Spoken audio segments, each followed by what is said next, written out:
So, Case, Mm.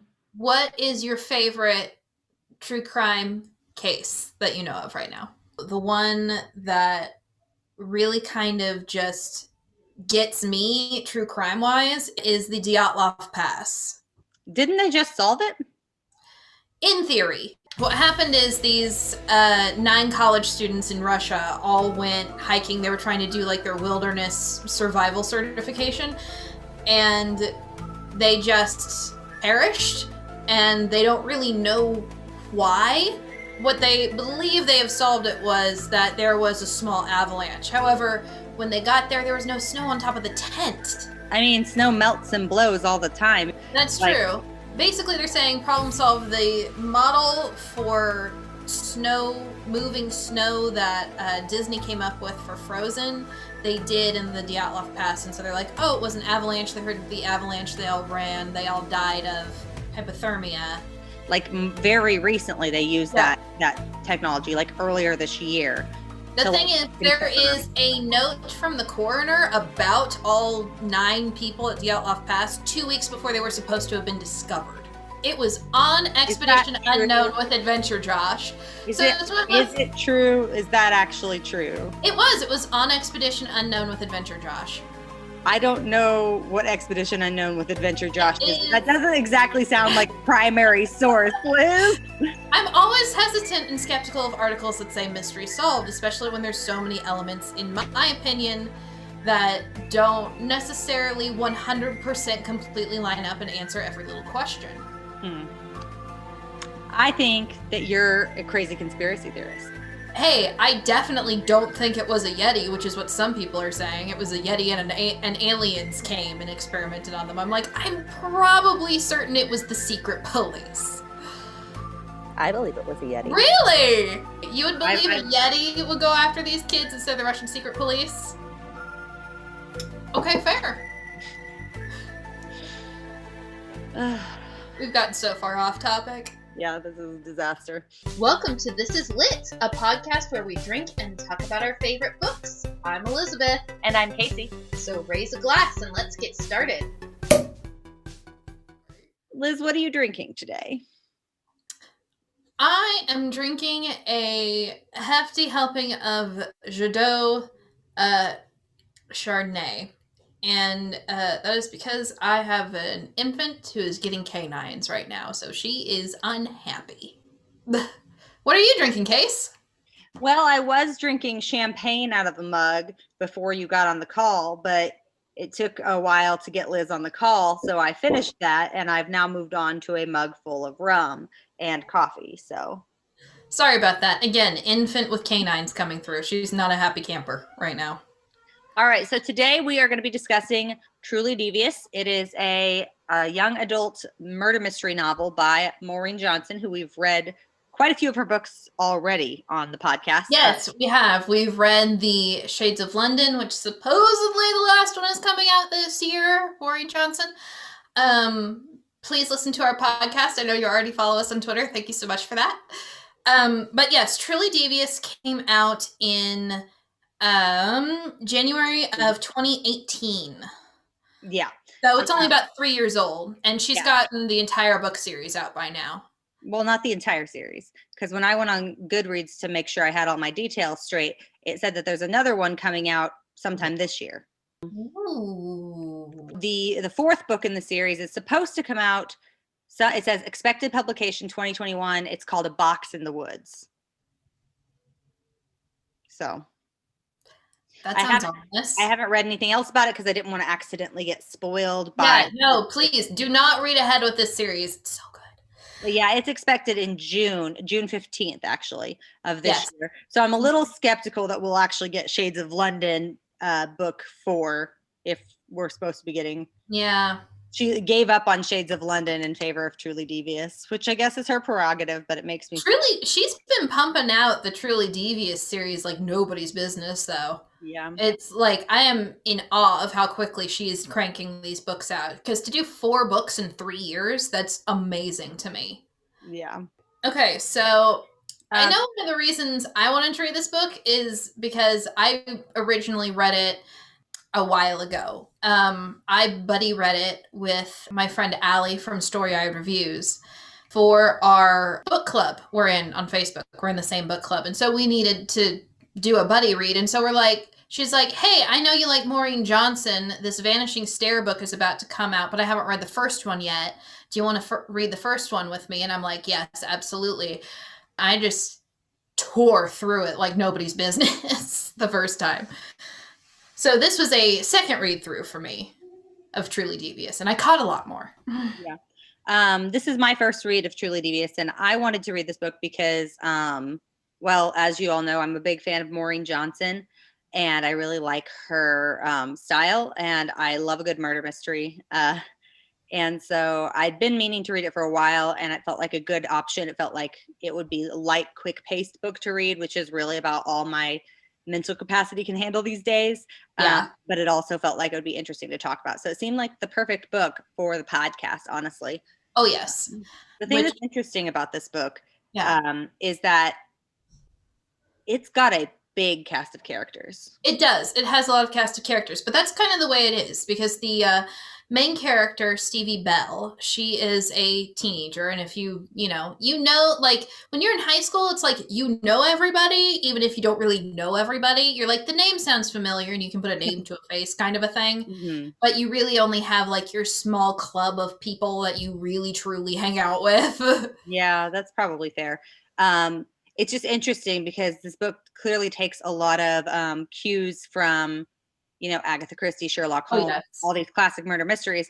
But a lot of those have much smaller casts of characters. I think that part of that is because this book actually tells two separate stories in two separate timelines simultaneously. And then those timelines kind of converge towards the end. Yes, that was fascinating. So the book covers the mystery of the Ellinghams, which in the past and in the current day, it covers Stevie Bell, who is our protagonist, who is trying to solve an 80-year-old mystery at the Ellingham Academy, which is a school that Albert Ellingham set up for gifted children.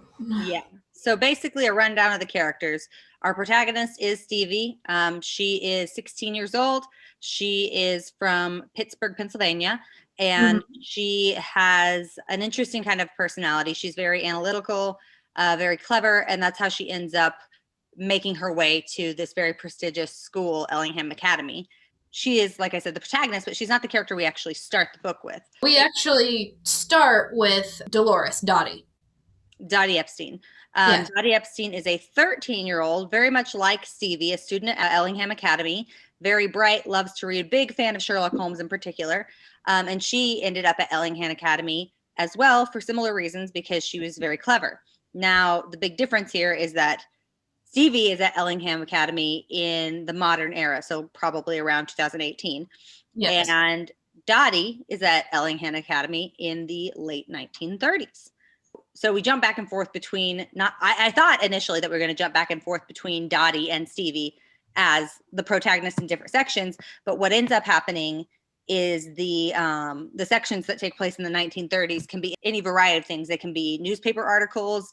They can be third person, limited, prose, or they can be FBI interview recordings. It's really interesting. I thought since this book was kind of convoluted in how it told its plot and its characters, we should probably just run down the list of characters for everybody first. So the first characters we'll go through are the characters from the flashbacks. Yes. So Dottie Epstein is a 13-year-old girl. She's the one who opens us up in the prologue. Then we have Albert Ellingham, who founded Ellingham Academy. His wife and daughter, Iris and Alice. And Alice is 3 years old. We also have Robert, who is Ellingham's business secretary. Marsh, who is an FBI agent who works security for the Ellinghams as a personal favor to Albert. We've also got Leonard Nair and Flora. Yes. So Nair and Flora are friends of the Ellinghams who were staying the night there on the night of the crime. Yes. Then, of course, we have in the modern era, Stevie, who is the main character. Then we also have some other students who are in the same dorm as her: Nate, David, Ellie, and Hayes. And we'll get into the details of these characters as we kind of summarize the plot. We have a couple of minor characters. We have people like Stevie's parents and Pix, who's like the house parent for Stevie and her dorm mates. We also have Larry, the security guard. And then we have minor characters like Gretchen, Maris, and Beth, etc. These are all minor characters that will come into play later as the plot unfolds.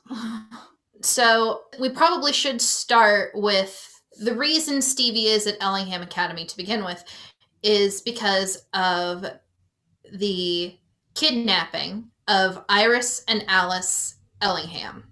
Iris and Alice went for a drive one day and never came back. And the only clue they have is a letter left to Albert Ellingham, and it is signed by Truly Devious. I mean, the first thing you have to know before you can get into any of the context of this is that Albert Ellingham is at the time one of the richest men in America. He is a businessman who has a lot of friends who are celebrities, politicians, highly influential people. He's like a, it's not Roosevelt. What is it? A Vanderbilt. Yes, they're like the Vanderbilts. Yeah, that's a good comparison. They're like the Vanderbilts.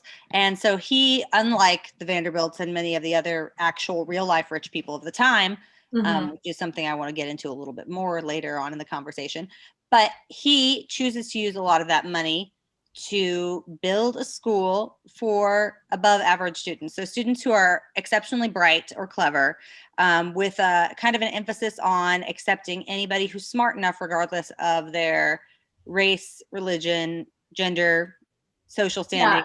Yeah, kind of sort of Montessori style type of school where whatever a student is interested in, that is where they're able to go kind of play and experiment. So like if someone is interested, say, in chemical engineering, they're able to go take a bunch of classes that specialize in chemical engineering from a very young age.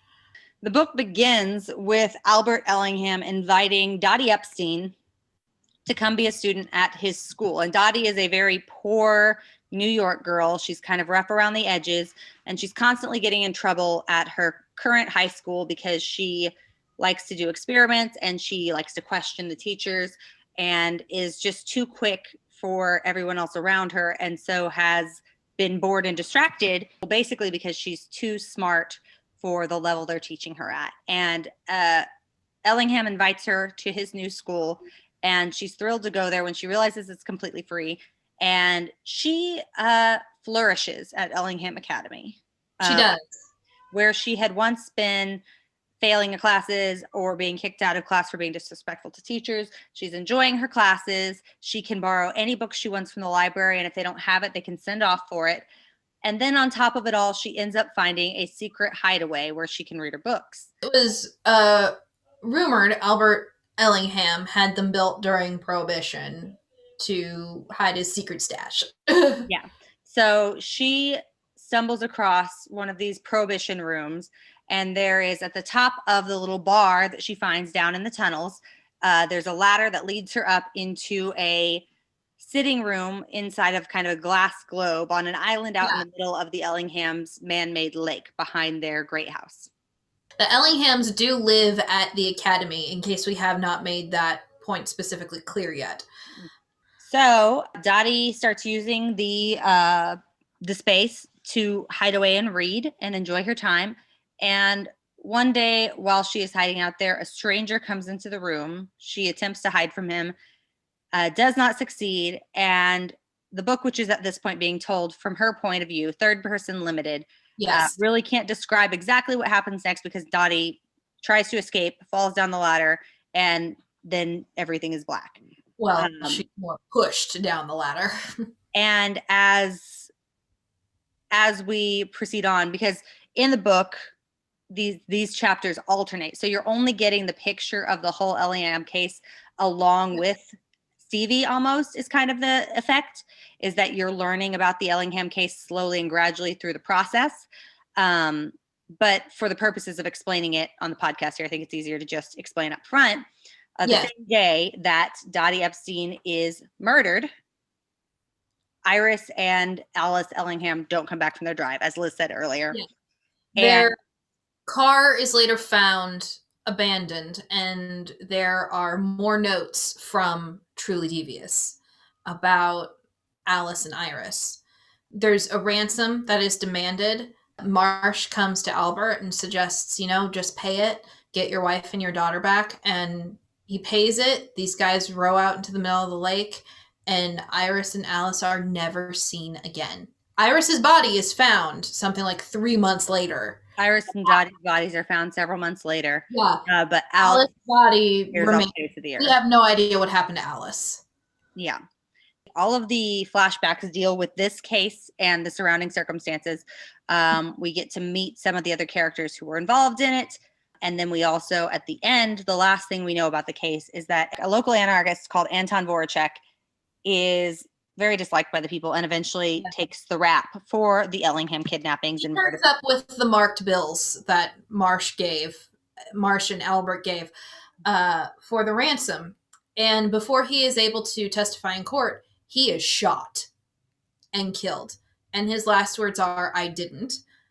And then, so people think, that's it, it's over. Alice and Iris are dead and gone, leaving Albert Ellingham. And then a couple months later, Marsh and Albert go out on their boat in the lake, and due to a horrible misadventure, the boat explodes, which kills Albert Ellingham and Marsh with it. And so that is the tragic story of the Ellinghams. So obviously this draws the attention of a lot of different true crime buffs, people who like things like Forensic Files or what are the Murder Pros, the Murderinos. That podcast, Identification Discovery. It's really crime. This is why we drink, that kind of thing. It would have been covered on all those podcasts. BuzzFeed Unsolved. Yeah. There's a lot of, it's a good time period to write a story that deals with a previous crime because true crime is so wildly popular right now. So Stevie wants to go to Ellingham Academy, partially because she's bored and she's too smart to be where she is. But really, more than anything, Stevie wants to be a detective. And she figures that going to Ellingham Academy will give her the opportunity to solve one of the biggest unsolved mysteries in American history. Yes, because it would give her access to one of the few clues that they have left remaining from the case, which is the Ellingham's house. Yeah. I really enjoy Stevie as a main character. Stevie is short for Stephanie, but what I really enjoy about her is that, like, she's not a typical female protagonist that you see in young adult literature. She's very logical. She's very analytical. She also has an anxiety disorder, which I'm like, yay, because as someone who does suffer from anxiety, every little detail is something you notice, and I really like that kind of thing that most people would consider a drawback is actually the thing that helps her with her intelligence and her case and her goals, which I really enjoyed that. Yeah, Stevie's also I would say she's autistic coded. Possibly, yes. She's very analytical to the point that she sometimes disregards other people's feelings or is unable to recognize what other people are feeling or what they mean by the things they say. Yeah. She doesn't have a good filter for sarcasm or double talk, which kind of reads to me as being somewhere on the autistic spectrum. But yeah, like you said, all of these things are kind of to her advantage because she wants to be a detective, and being hyper aware of detail and things like that and being able to look at things from an analytical perspective really benefits her in trying to solve this case.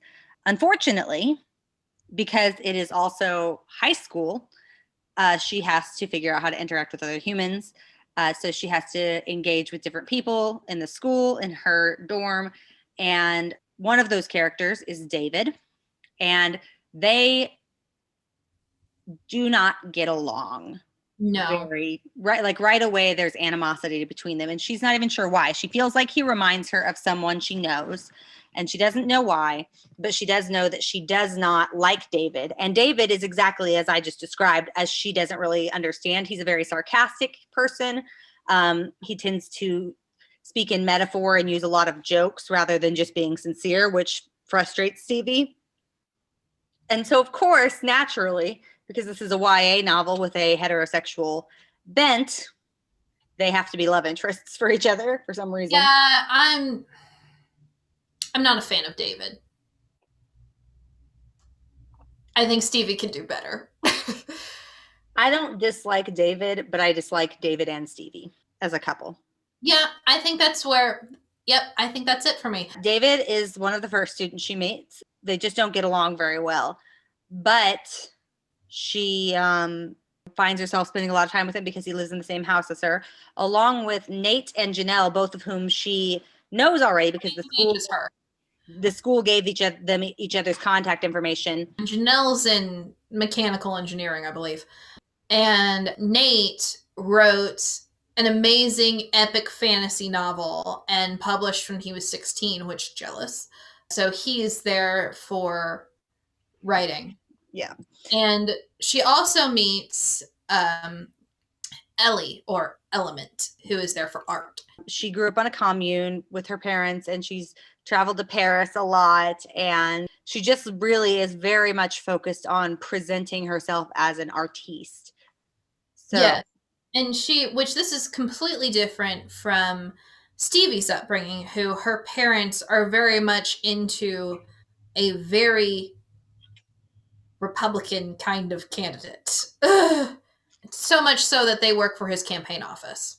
Mm-hmm. And so Stevie's parents are very, very, very conservative. Like when Stevie cut her hair short because she didn't want to deal with it anymore, her mother had a fit. And so Stevie really just wants to be away from her parents. She feels like they love her, but they don't understand her. They don't share her politics. So she hopes that Ellingham will be another opportunity for that. And she immediately meets a bunch of weird people and starts school at Ellingham. Oh, she also meets Hayes, who is an actor. Right. Yeah. He's there because he had a wildly popular YouTube series about the zombie apocalypse. He wrote and directed and starred in. Yes. Her impression of Hayes is that he is very much the kind of person who likes to have people do things on his behalf. When she first meets him, he asks if she can help him move into his room, and she does, and she realizes after the fact that she carried all the heavy boxes and that he didn't do barely anything. It's a good, very small look in the window at how Hayes' entire personality and life functions. At any rate, she starts off with her schooling. She tells her advisor that she wants to solve the Ellingham case, and her advisor tells her that she needs to put a human face to it first because he's concerned that she focuses so intensely on crime solving that she doesn't recognize that there are people behind that whose lives are devastated by it. Yes. She has to understand the human element behind. She's seeing it as a crime and not a tragedy of a family. And so her advisor is like, why don't you go clean out the attic space? Everything that's left of the Ellinghams is up there. So why don't you go up there and catalog it and organize it?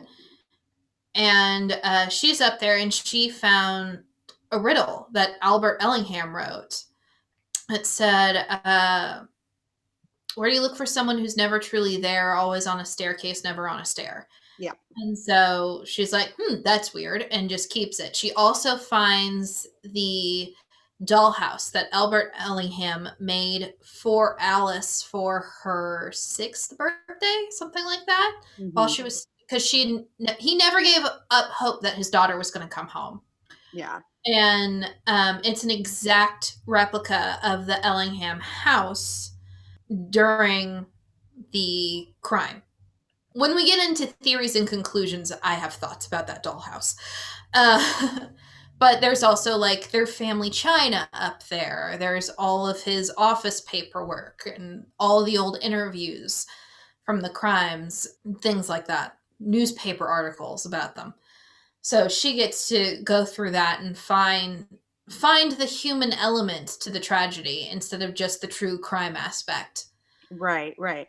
at the same time, she starts working on a project with Hayes and Nate, because Hayes wants to make a web series similar to his zombie one about the Ellingham crime. So he brings Stevie on as essentially the person with the knowledge about the crime. He brings Nate on as the writer, several other people, including his current girlfriend, and they start filming a little series where he plays Albert Ellingham. He shows them to the tunnel that Dottie Epstein died in. Yes. Of course, they don't know this, but he found it. He said the previous year it had been dug up, and so they break into it and do some filming in there. But everything kind of falls apart because Yeah. He wants to do a fog machine, and he thinks the fog machine is not enough. And Stevie's like, well, we really shouldn't put more fog in here because we don't know what the oxygen levels are like. yeah. And so they film for a while and then they go to dinner, and Hayes stays back and he says he's got something he needs to do and that he'll meet them at dinner. He doesn't show up to dinner. He doesn't show up to curfew. And finally, about an hour after curfew, Stevie, who has become increasingly concerned about what has happened to him, he's like, something is wrong. So Stevie finally tells their house mom, Pix, about the tunnel. And she's taken by Larry, the security guard, to search the tunnel. And they find Hayes's body in the tunnel, and he is dead. A couple of things have happened up until this point. Janelle, who works in the shop, her pass was missing when she and Stevie went to one of their classes, and they found it outside on the lawn, which they're like, that's strange. So they were able to get access to the log of her pass, and it's like, oh, you were in the shop at this time the day Hayes disappeared. And she's like, no, I wasn't, because I was in yoga with Stevie. So throughout the book in modern time, we're trying to solve the Ellingham murder case while we're also still trying to solve what happened to Hayes. Because Stevie is like, some things are just not lining up with everybody's stories. And so she remembers that Janelle's pass was missing, and that there was dry ice in the shop that was also missing. One of the carts was gone. Based on the information they have, with Janelle's pass being stolen and with the dry ice missing and Hayes suffocated in this tunnel, they come to the conclusion, basically the same conclusion as the riddle about the man who's hanging in a locked room, that there's no chair and there's no signs of struggle. He stood on a block of ice. So they come to the conclusion that Hayes stole the dry ice, and as it subliminated, which is the process by which dry ice goes from solid form to gaseous form. As it sublimates, it releases carbon dioxide gas into the air, which is not breathable by humans. And carbon dioxide is heavier than our Earth's atmosphere. So it sinks down, which means that a tunnel or a low to the ground space would fill with it very quickly. So they think that it was an accident, that Hayes essentially suffocated himself because he didn't know about that particular danger with dry ice. But as Stevie starts investigating it, she realizes that doesn't entirely account for everything that's happened. She thinks that it is possible that Hayes could have moved the amount of dry ice that was missing by himself, but it's not likely. So Stevie immediately thinks somebody else might have been with him. Right. But there is a point in the book where she is basically staying up all night trying to focus on the Ellingham murder case, and she has a dream she's not sure is entirely real. And there is a message that flashes up upon her wall. It's another riddle from Truly Devious. And it basically triggers a panic attack. Yeah, the riddle that shows up on her wall is, riddle, riddle on the wall, murder comes to pay a call.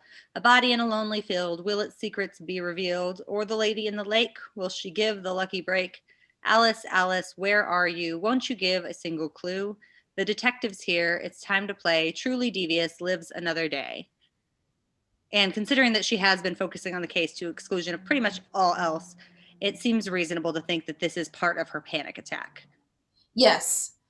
She thought it was part of her panic attack. She thought it wasn't real. So she threw a book out her window to try and hit whoever was sending the message, and she went out the next morning and the book was there. So she's like, maybe it was just a weird nightmare thing, or it was David playing a prank. Luckily, Janelle is a very good friend and was able to talk Stevie off the cliff, so to speak. Props to Maureen Johnson for that. As somebody who has had several panic attacks, that was exceptionally well written. Because I'm like, oh yeah, no, I need to wait to finish this part till I get home, because I was listening to the audiobook and I was driving and I'm like, I need to finish this part when I get home because this will make me have a panic attack. Because it's so on point. So props. So between that and Hayes's death, Stevie kind of starts losing friends. People don't want to talk to her anymore because she seems really focused on this. She keeps going through things like that aren't hers. She goes through David's room. She and David kiss on the night of they find Hayes's body, which because she's panicked and like they don't really, it's just kind of that. And then they kind of are doing this flirtationship thing. And then she goes through his computer and he gets upset with her. And so she loses him. And then Janelle starts getting frustrated with her because she's obsessing over Hayes's death. But then she gets in contact with Beth, who is Hayes's ex-girlfriend, who worked with him on the zombie show. And she tells Stevie that she and Hayes were on a video chat at the same time that the dry ice was being stolen from the shop. Yes. Because they have timestamps for both. And the timestamps are the same, which means that Hayes cannot have been the person who stole the dry ice. Yes, because Hayes, the night that they were shooting in the tunnel, Stevie noted that Hayes and his girlfriend were having a fight. And it was because that was, he found out Hayes was talking to his ex-girlfriend. Yeah, Gretchen is Hayes' ex-girlfriend who he owes $500 that she had lent him the previous summer. Mm-hmm. Then on the zombie thing. Yeah, he needed it for the zombie thing, for the zombie film. And then she also tells Stevie that Hayes is notorious for taking credit for things he didn't do, for having other people do his work for him, both in school and in his personal and creative lives. And so Stevie starts to suspect that someone put the dry ice in the tunnel to get back at Hayes for stealing credit for the zombie show, because she had mentioned to Hayes that she lived in Pittsburgh and that worked at the mall over the summer. Yes. Got no reaction for this, despite the fact that the Pittsburgh Mall is the setting for Dawn of the Dead, one of the most classic zombie movies of all time. I know. If you're a zombie fan, you know that. You know that. I'm not a zombie horror movie fan, and I still knew that. So she takes that as a sign that someone helped him to write or wrote for him the entire thing, and then use the dry ice, whether to prank him or to actually kill him, whatever their purpose was. It was to get back at him, presumably for taking credit for the entire idea. Yes, and since you and I are murder veterans, I guess, not that we have committed murder, but we have worked a lot of fake murders for the pleasure of our audience members. We know we now have one of the main things we need. We have the motive. Mm-hmm. Now we just need to know who had the opportunity. The only two people who had opportunity had to have also been Hayes's housemates. Yes. And we know it wasn't Janelle because she was with Stevie, which means that it had to be either David or Ellie. Yes. And once Stevie realizes this, she kind of interrupts they're at a school dance, and she and all of her housemates go back. She convinces them all to gather in Ellie's room for a game of Never Have I Ever, and basically uses the game to try and figure out what's going on. And then she remembers that Ellie has a saxophone that she bought last summer with some money she received for doing art. And she asks, how much money did the saxophone cost? $500. What did you get the $500 for? Oh, just doing some art. And Ellie starts to get uncomfortable. So at this point, it's becoming very clear that Ellie is the person. Yes. And that was at the very beginning of the book. And then the major clue is that the first day when Stevie and Janelle were talking with Ellie, Evie got 3 long cuts on the back of her hand from sticking your hand underneath the bathtub in the girls' bathroom. And then when she went through Hayes's things, she found his laptop had 3 long cuts that matched the cuts on her hand in the girls' bathroom from the Right. first. So the laptop was kind of the smoking gun clue. It She was. accuses Ellie, who then tries to run, but Nate has wisely, Nate, who is the only person who has been given any kind of in on Stevie's plan, because none of her other friends are really talking to her. It's like, this is a bad idea. Don't do He's this. called the security guard. As Ellie tries to escape, Larry catches her, and the entire dorm is taken to the Great House to talk to Larry and Pix and figure out what's going on and what they're going to do next. Ellie is in a locked room. Waiting for a lawyer. Yes. Because she refuses to say anything until she gets a lawyer. And she disappears from inside a locked room.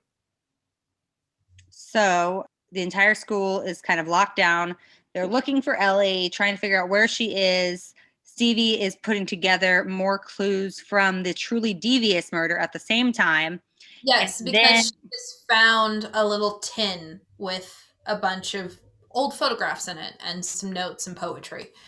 as she is working this all out, a helicopter lands on the school green, and the conservative senator that her parents works for gets out of the helicopter and approaches David, and it turns out that he is David's father and that he's been lying about his parents being dead the whole time, and that's where the book ends. That's the end of the book. That's literally the end of the book. The end of the book. So, I mean, we tried to go through that quickly. We're trying to be better about plot summaries because I feel like they take forever. The book deals a lot with the themes of puzzles, riddles, games. One of Albert Ellingham's philosophies is that learning should be a game. And that's why he started the Ellingham Academy. So he loved to write riddles. And that kind of theme plays through the entire book. That's probably... Even the entire school is riddles. Like, there's all these secret passages and secret tunnels. All the houses are named after Greek gods, and there's all the statuary everywhere that Maureen Johnson makes a suspiciously, she points them out quite a bit. Suspiciously. Yeah. And I have watched my husband play Uncharted. I know how this ends. The campus, the setting of Ellingham Academy being the setting is really effective because it's up in the middle of the mountains, so it feels like it's so hard with a modern story, especially with modern murder mysteries and horror, to make you feel isolated and secluded because we all have a cell phone in our back pocket now, right? Yes. So it's like just call 911. But by putting this up in the top of the mountain somewhere in Vermont, and in a very forested area, it's something like they had to they make a point that it's like Albert Ellingham had to bring in tons of dynamite just to get enough space to build the school. Yeah. So that really brings back the element of the isolation and the solitude that you need for a good mystery or a good horror. Yes. And parents aren't allowed past a certain point on the road. It's a very isolated situation, which it really works for any kind of mystery, not even just a murder mystery, even if it's just a thieving kind. There's also a big theme of their education, where they're able to really kind of study what they want their focus to be. And the fact that it is free is astonishing. It has even made a point that it's like Alice's inheritance is being spent on their education. Which, I think that's fantastic. I'm like, if somebody is just clearly way too smart for their school, or they're able to really focus heavily on a certain topic, Stevie, who is a very logical minded person, doesn't have to worry about doing art. And somebody like Ellie, who's very much into art, doesn't have to learn calculus. Right. Yeah, no, it's interesting because she clearly wanted to do the boarding school thing, which she's done before several times. Yes. Probably the most notable other occasion that we see a boarding school is in the Shades of London series. Is the main character of that series goes to boarding school in England. Very dynamic about, especially with young adult literature, where the authorities in your life are not your parents. So it makes it very much it very much makes the main character or the main group of characters kind of have to figure things out on their own without having to go to their teachers. Yeah, which is an interesting dynamic, but I'm more interested in the choice to make Ellingham Academy free, because the thing is, boarding school is for rich people. And if you want to have a character that's relatable and interesting to your audience, probably shouldn't make them a stuck-up little rich brat. There are some kids like that at Ellingham, but since the school is free, it offers the opportunity to see multiple different class groups represented in the same social circles, which is interesting. Yes, But like also is part of a point lot of out that like Janelle is like this very feminine woman of color, always in like little retro outfits, and like their significant other is Vi, who is non-binary. I think she tried. She didn't do very good in this first book. Janelle corrected Stevie when she called Vi a her by saying they. And then for the rest of the book, everyone refers to Vi as a she for the rest of the book, except for that one mention. So the author made the character non-binary and then misgendered them throughout the whole book, which really pissed me off. It seemed like a very low effort and like didn't even go through and make sure that it was edited correctly. Now that could be Maureen Johnson's fault. It could be the fault of the editors who didn't realize what was going on with those pronouns. I listened to the book instead of read it, which is not my usual way to do things. But it was very clear when listening to the book that Vi was referred to as a she and a her throughout the book. I read on Goodreads that the second book does a better job of being consistent with Vi's pronouns, but I am not the first person to complain about it. I looked it up and there were a bunch of other people complaining about it as well. The Vanishing Stare is far more consistent with the they them pronouns for Vi. Right here, even after letting her readers know in the first book that Vi uses they them pronouns, the author must have forgotten, because Vi is continued to be referred to with she her pronouns. One such mistake on page 332 in the first book. Good to know the author has gotten better at following through in the second book, though. Yeah, another person, Vi is referred to as her throughout the book, and the pronouns shift in the second book. So I'm sure she was trying, but like, that was frustrating. Well, I know. I mean, I guess maybe since like I am cis, it's not something that I pay super close attention to. Like there was the point of they them at the beginning, and I thought, oh, that's nice, and then just kept going. Yeah, which no, I terrible. appreciate her trying to include a non-binary person. I even more appreciate her saying that a character who identified as a lesbian would date a non-binary person, because even there's contention about that. But I just feel like if you're going to do that, you need to be really careful about it and be really intentional about it. And also, I kind of feel like she threw that at the character who had the least amount of screen time. Like, I don't know what what it's like in the other books. Maybe Vi gets more to do, but Vi barely shows up. And so it's like, oh, I want a non-binary character, but I want to get away with not having to deal with people bitching about a non-binary character. So here's the most minor character in the book. I'm not saying that the story needed to be about the character being non-binary, or even that the main character needed to be non-binary. I like that it's just a non-binary character existing within the story, but it is the character who we see the least frequently of any character. So it's just like, that is true. Is that your least favorite thing about this book? That was inconsistent, and that's the character we see the least of? Yeah, it's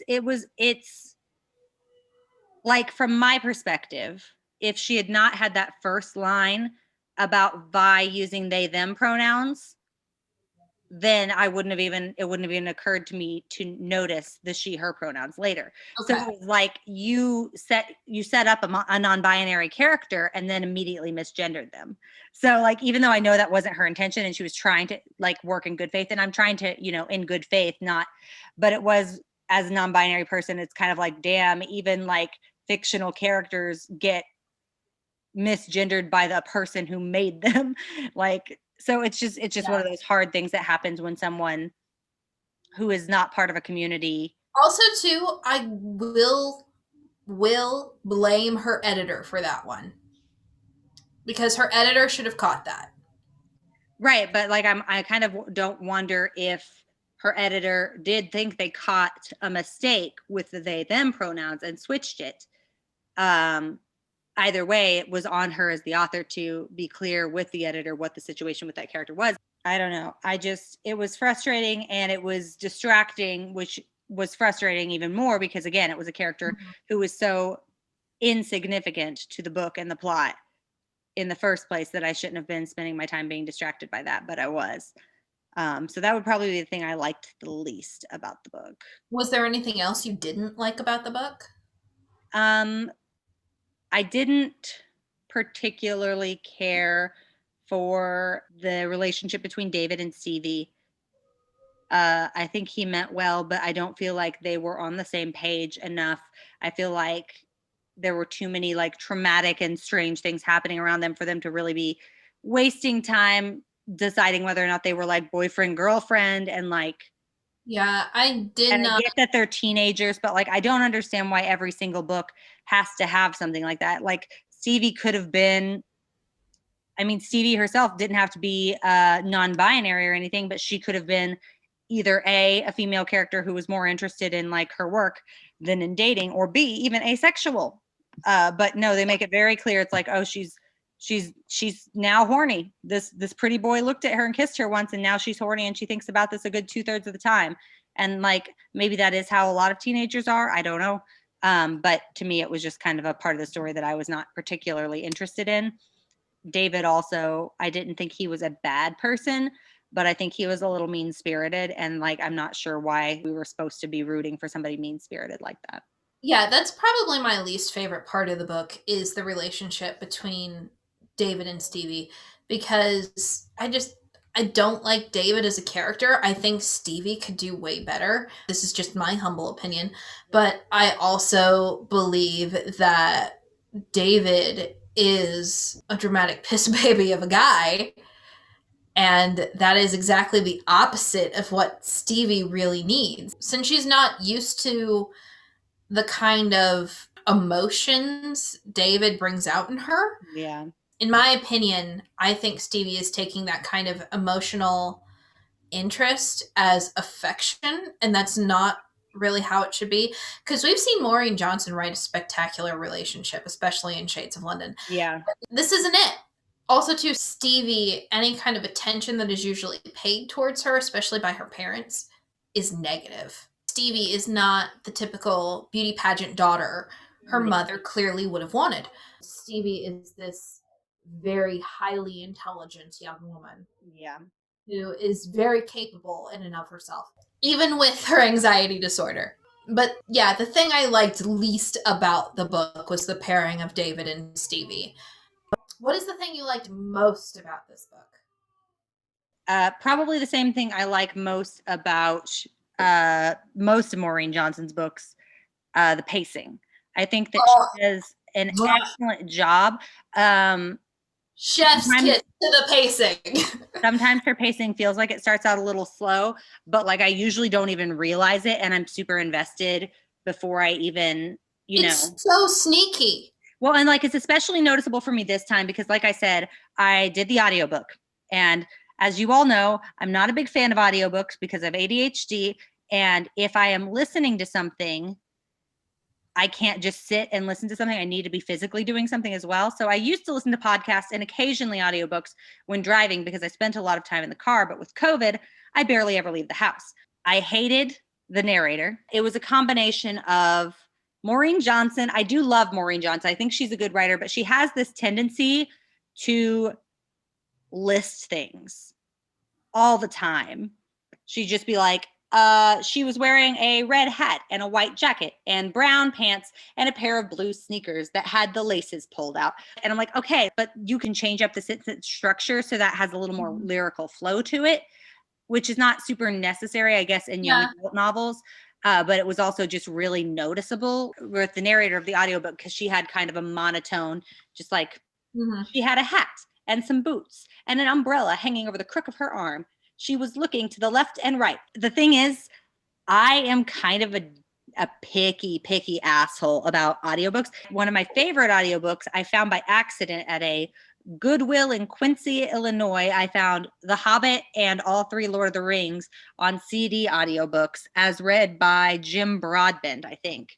I'll have to steal them from you because the narrator they have for The Hobbit is literally the definition of a monotone old British guy. This old British guy has different voices for every dwarf in The Hobbit, like distinctly different. And so like that's the first time I ever really listened to an audiobook. So that's my standard for audiobooks, and I can do voices and accents. So I'm just like, well, you expect everyone else to. I have high expectations is what I'm saying. I got used to her by the end of it. But my point is, even with an audiobook narrator that I didn't particularly care for, even in a context, which is not the way I prefer to read, especially mysteries, because I like to flip back and look at things, I still really thought the pacing of the book was nice. I felt like it really built until the end, which felt very abrupt. I was kind of shocked. Liz lied to me. She said there are not a lot of answers by the end of this book because it is the beginning of a series. But what she meant was there are no answers by the end of this book.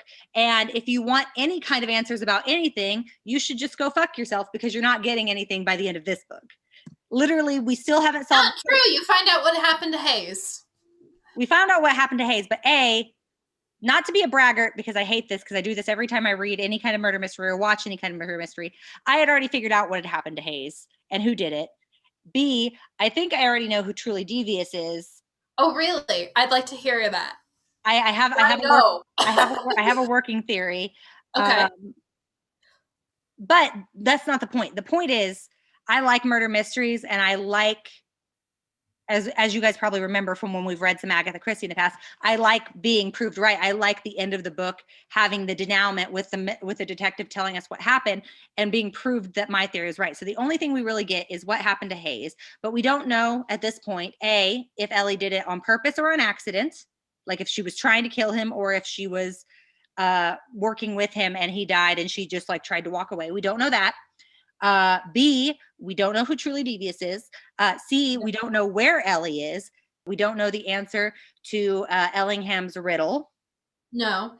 We also don't know where Alice is. We also don't know what happened to Iris and Alice. So you told me that there weren't many answers. It would have been more accurate for her to say there are no answers at the end of this book. I warned you, because I remember our discussion after we read The Beautiful, and you're like, there are no answers to this book. And I'm like, I warned you. I'm like, just so you know, going into it, let me think not a lot is answered. There was no answer. We know less than we know before, because now we're learning about David secretly being this dickbag senator's kid. So, my favorite thing about this book was kind of like, the pacing was absolute perfection. The first time I read it, I did not even know I was getting so invested into these characters. Yeah. Until it got to the Velma scene, where it was the explanation of everything. And I'm like, oh my gosh, I didn't know who did it before they blatantly said who it was. How soon before did you figure it out? When Hayes's ex-girlfriend said how much money he owed her. That was the moment I knew. I knew whenever she mentioned that Hayes's laptop had scratches on it and that he hadn't taken very good care of it.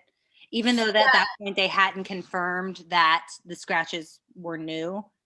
I was like, didn't she get the same kind of scratches on the back of her hand? Because I remember whenever that moment happened, when she got the scratches on the back of her hand and then Larry gave her the Band-Aid, I was like, that's a weird thing to like. Yeah, because that's a really weird thing to focus on in a book. But see, here's the thing.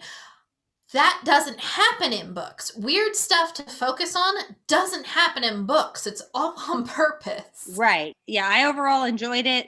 I did think that it was interesting that the book was trying to have some commentary about conservative politics, but the main character also wants to be a police detective. Like, that to me is interesting. And I think that just goes down to that inherent, like, police aren't bad. That just is crammed down American throats. And also, admittedly, the whole thing of police abolition getting more popular with the general public has been in like the last 2 years. So after the book was published. Yeah. But I just thought it was interesting that she's like so my politics are so much more liberal than my parents. Also, I want to be a cop when I grow up. And I'm just like, Stevie, Yeah, no. those two things can't really coincide very well. I'm just saying that Stevie, it's very interesting to see a character who thinks that she's very liberal and then who does not have any kind of animosity towards the police, which admittedly, she's 16 and she grew up in a household that probably taught her to respect the police, even though it was written in 2018 or published in 2018. That kind of attitude from a teenager seems outdated at this point, if that makes sense. And again, it's like that, it's just been that quick, because like a lot of us have been for police abolition for a long time, but it's really only started to take form in the general public, especially last year with the Black Lives Matters protests. Yes, and I know it was, I try to be an informed citizen, and I had no idea how much money was going to police departments that I thought was going to social services to help that area. So I'm like, perhaps a little redistribution is in order. Yeah. But other things I did think that were interesting besides that, I also thought it was interesting how they handled mental health. I think it's important especially for young adult characters, for it to be normal for them to have prescriptions and to, talk about their mental health, because it's something that kind of, affects everybody. Yeah. And a lot of times starts in your teenage years. And if you can and start treating it when you're a teen, you probably won't suffer from it as much as an adult. Then you don't have to unlearn all those unhealthy coping mechanisms that you learned in your teenage years. Yeah. Another thing that I think is worth discussing is the handling of the teen romance angle. Because again, for me, I was like, this does not seem accurate, but I did not date as a teenager. I don't really have like a lot of the hormonal stuff going on. Like I don't, as an asexual person, a lot of the physical part of being a teenager and like the puberty and like getting really physically into other people has never been something I've particularly understood.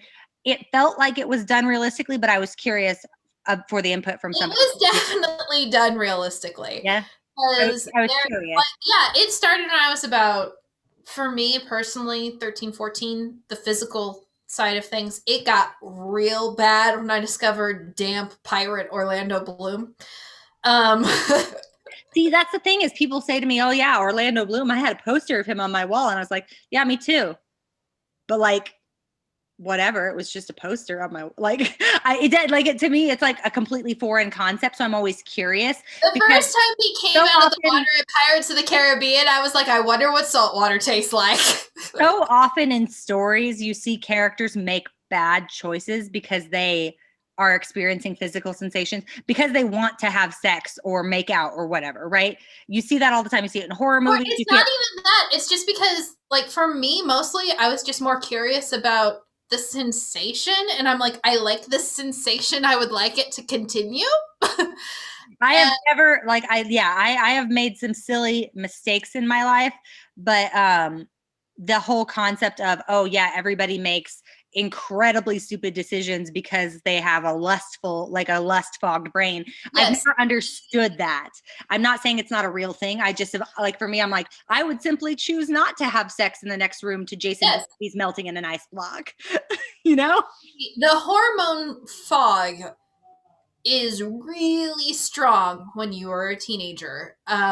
If you are somebody that experienced that. If not, I can understand how that would be difficult to relate to. I was curious. I was just curious to know if that was really the way it is. It's a difficult experience to relay. Yeah. Even if you're somebody like me who was raised in a very conservative household and was very modest, even as well, I think it doesn't help that like sex as a concept is so taboo. Like, even though everybody's obsessed with sex, it's like, God forbid anybody talk about it. Yeah, y'all, we were raised in the South. When we were teenagers, they're like, don't have it or you'll get pregnant and die. Yeah.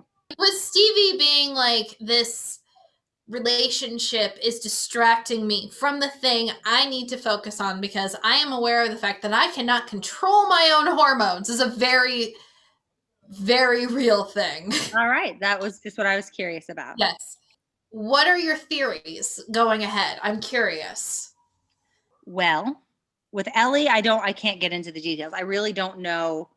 I don't think Ellie would intentionally murder somebody. So my guess is that there was an accident. Like either she was trying to prank him or she didn't realize how dangerous what she was doing was. I don't think she meant to permanently harm him. But we don't know that yet. As far as Truly Devious, early on in the book, I thought Leonard Nair was truly devious. He's a drunkard artist, friend of the Ellinghams, who was on their property the night of the kidnapping. But he was seen in the house, so he clearly, if he was doing it, he would have had to be working with someone. So then I thought maybe he was working with Anton, who ended up having some of the money in his person. But why would Leonard help mark the bills if he had done it? Because they used Leonard's invisible ink to mark the bills. Yes. The reason I thought it was Leonard is because he talked in his FBI interview about really enjoying Dorothy Parker's poetry and being a close friend of Dorothy Parker. Because the initial Truly Devious poem, which I don't think we've actually read, so I'll have Liz read it here in just a minute, but it is very clearly influenced by the poetry of Dorothy Parker. It's got that kind of quirky short sentences that kind of beat bop together. And I think they even mention in the book that it's Dorothy Parker, but I noticed it was a Dorothy Parker vibe even before the book said so because I'm a personal fan of hers. And that's why I thought it was Nair initially.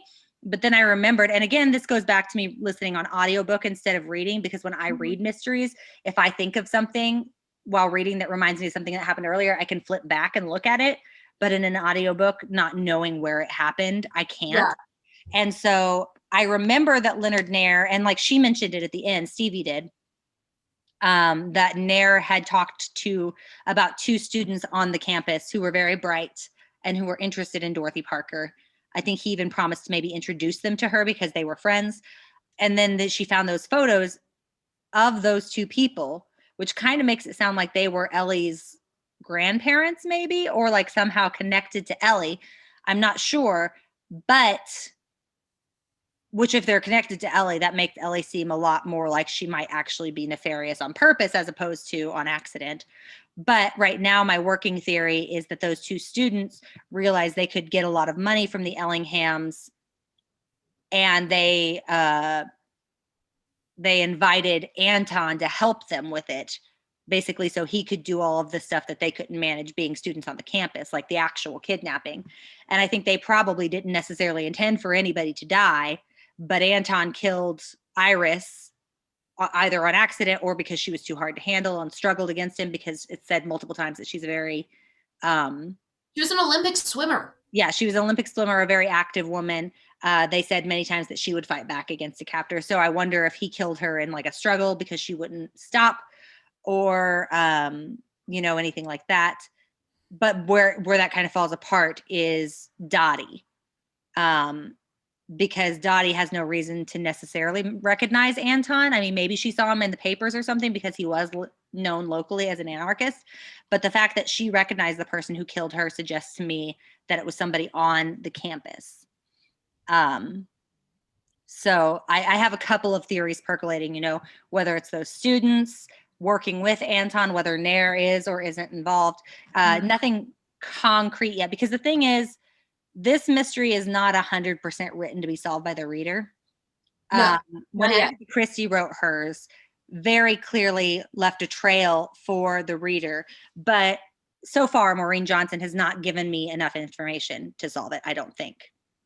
The true identity of Truly Devious is in the second book. It's in The Vanishing Stair.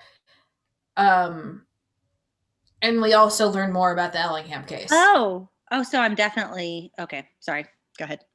So I'm trying very hard not to reveal anything to you because I know. The other thing is I had a working theory about the riddle being a reference to some sort of secret compartment under stairs in the Great House, maybe. Okay. Like a secret passage. And the reason I thought that was, always on a staircase, but never on a stair. So it's like there's something beneath the stairs. I don't know what that has to do with anything, but the fact that the second book is called The Vanishing Stair kind of leans into that. I just don't understand how that's relevant to anything yet. Yeah. So I do have a couple of theories for the overarching series. Mm-hmm. Personally, I think Alice is still alive. Yeah, that's something else. That's my big overarching theory for the series right now. Yeah. I don't want to give any kind of theories I kind of think that too. in regards to Truly Devious, since I do have a little bit more information. Yeah, so the Truly Devious itself is solved by the next book, like at least the identity of the killer, if not all the details. The identity of the mastermind behind the Ellingham case is revealed. Mm-hmm. I definitely think Alice is still alive. I think she's either still alive or she did die an old woman, like she didn't get murdered. Especially with Stevie's riddle, Stevie's personal riddle, Alice, Alice, where are you? I think personally, Alice is still at Ellingham. And I think that dollhouse is going to be a big clue eventually. I feel like the dollhouse was supposed to be something, but they never really told us any details about the dollhouse other than that it is an exact replica, but they didn't give us the details of what that meant. Yeah, I think that dollhouse is going to play a big part of a major revelation in future books. Like I said, I have not read Hand on the Wall yet, but I'm paying very close attention to that dollhouse. That's the other thing I can't figure out is the riddle on Stevie's wall. Like, who put it there? For a while, I was like, is this book about to take a supernatural turn? Like, I was. Yeah, for those of you who can't remember, so that way you don't have to rewind, the riddle on Stevie's wall is riddle on the wall. Murder comes to play a call. A body in a lonely field, will its secrets be revealed? Or the lady in the lake, will she give the lucky break? Alice, Alice, where are you? Won't you give a single clue? The detective's here, it's time to play. Truly Devious lives another day. So, Iris Ellingham was found in a field. Mm-hmm. So, I think it's probably going to be, or the lady of the lake. The Ellingham Lake was drained because they thought originally that their bodies had been thrown in the lake. So the man-made lake where Dottie was killed is now just a big divot in the ground. So I think there is something about that conservatory that was in the middle of the lake. I think there's something that was missed in Iris's body. And I think personally that Alice is still alive. And I think whoever is still looking for Alice is the person who put that riddle on Stevie's wall. Since we're spending so much time focusing on Truly Devious, the original riddle, which was sent to Albert Ellingham in the mail, it was pieces of magazine print cut out and pasted to a piece of paper. You know, true ransom note stuff here. Look, a riddle, time for fun. Should we use a rope or gun? Knives are sharp and gleam so pretty. Poison slow, which is a pity. Fire is festive, drowning slow. Hanging's a ropey way to go. A broken head, a nasty fall, a car colliding with a wall. Bombs make a very jolly noise. Such ways to punish naughty boys. What shall we use? We can't decide. Just like you cannot run or hide. Ha ha. Truly Devious. That's the Truly Devious riddle. So now we have all of the riddles laid out for us. All the riddles that we know of laid out for us. And there's apparently 3 more books to go. So, how many bottles would you give Truly Devious? I would give it a 3.75, only because I have read Vanishing Stare and I like it better. I'd give it a 3.5. I liked it quite a lot. I'm excited to read more. But like I said, my favorite part of any murder mystery is the denouement and being able to see if I figured it out. Yes. So I am interested to read The Vanishing Stare. It will be coming up soon for us, Vanishing Stare. We actually have an announcement. We're going to a once a month model. And then from then on, we'll do an episode on the 15th of each month. This way we can spend more time making sure the editing is good, We can spend more time on analysis before we get into it, so we have a little bit more of an outline to follow in our discussion, so they're a little more coherent. This is all just so that our episodes will be better. There still may be, special bonus episodes here and there, and there may be other things like tipsy tropes. We might try to bring that back on our Facebook page. But for now, we're just trying to focus on making the main podcast itself as good as it can be. And we thought the best way to do that was to have one episode a month that's about an hour long. So our next episode, I've already downloaded Vanishing Stare. So we're excited about that. We're excited to try out this new format of one episode a month. As always, feel free to touch base with us if you want to ask questions, recommend books, et cetera, et cetera. We are on most social media, Facebook, Instagram, Twitter. You can also find us anywhere you get your podcasts, or check us out on our own website, litliteraturePodcast.com. Yes, and if you're feeling exceptionally generous, we do have a Patreon. It's Patreon/thisislit. We understand that times are tough, and so if you guys aren't able to contribute financially, we understand that. We would just appreciate it if you just tell somebody to give us a listen, give us a watch on our YouTube. We try to be entertaining.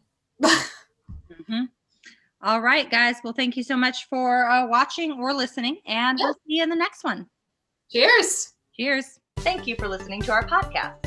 For more information, visit us at litliteraturePodcast.com or check out our Facebook, Twitter, and Instagram pages. And remember, too much work and no vacation deserves at least a small libation. Cheers!